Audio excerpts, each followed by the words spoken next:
Welcome to my Stories Red channel. If you liked the video, don't forget to subscribe to our channel.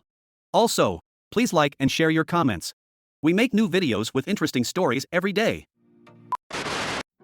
I, 29M, can't seem to forgive my sister, 26F, after she completely bailed on me when I was on the brink of being homeless. My sister from a young age has had only one person to rely on, and that person was me. We come from a broken family with one parent that was only around till I was 5 and the other who was stuck in a cycle of addiction. Because of our situation, I grew up very quickly and shielded her from as much as I could. She obviously was aware of what was going on, but she was not in the crosshair. I started with stealing from our mother to make sure we had food and bills were paid. I got a part-time job at 13 because we couldn't rely on our mother, and when I graduated I immediately got 2 jobs and we moved out. I had to push my sister through high school. She wasn't an easy teen for obvious reasons, on top of going month to month trying to get as much money together to pay our bills. At 19 she finally graduated after being held back a year. She changed her tune a lot and she started working as well and had her own place when she was 21. I finally got a shot to do something for myself and got a degree. As a result, I got a much better job, but unfortunately that was right before the pandemic hit, so I pretty much went from hired to fired as I was a new hire. Now the reason I am saying all that is not to pat myself on the back, but to stress why my reaction is the way it is. I was out of work, on the brink of losing my apartment, and only had one person who I expected I could turn to: my sister. She was recently married, still lives obviously, with her husband. So I asked if I could stay a few weeks, at most a few months, until I got a new job. It was a no.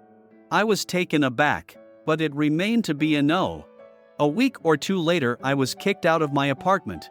I asked again and it was a no. At this point I am homeless, and the only reason I didn't end up sleeping on the damn street was because I could crash at a few friends until I got a temporary job. I rented a room with a bunch of roommates for a while. Eventually got a job in my field again and am now doing fine. That said, I have not spoken to my sister since. She has called, messaged, banged on my door, sent crying voice messages, apologized dozens of times, tried to explain herself, tried going to my job, tried going to friends, everything. I haven't said a word to her. It's been over a year now.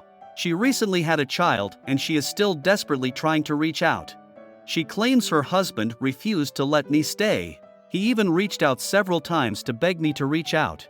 But to me, the one time I need her, she basically tells me to F myself. I feel like it was the last push I needed to just end that chapter of my life. I feel bad, but just not bad enough, I guess?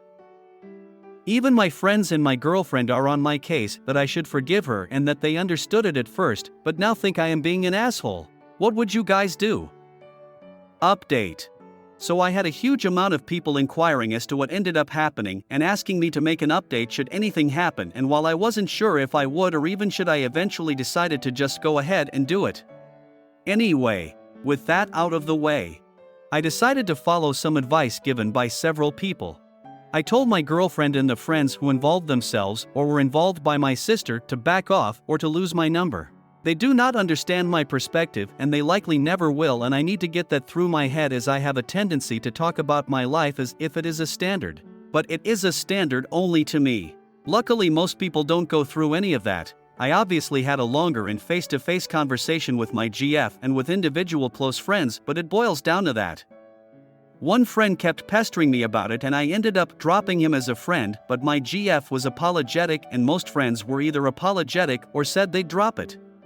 I ended up writing a long email to my sister, and while I will not copy and paste the entire thing here as it contains a lot of personal information and far more horrible stuff that I am unsure will even be allowed on a sub like this, it more or less boiled down to me explaining to her how her refusal to take me in for what ended up being a few weeks made me feel, and I detailed a long list of things I had done to take care of her.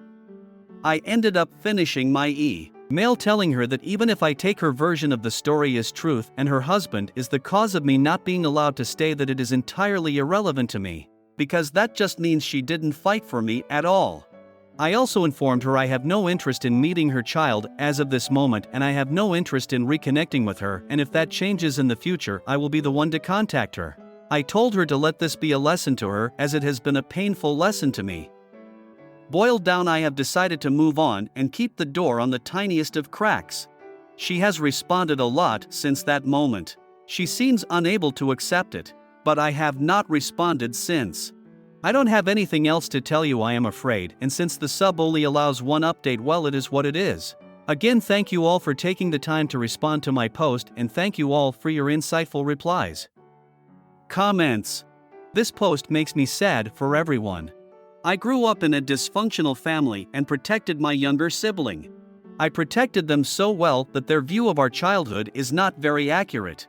To them, it was when I left for college that things got bad.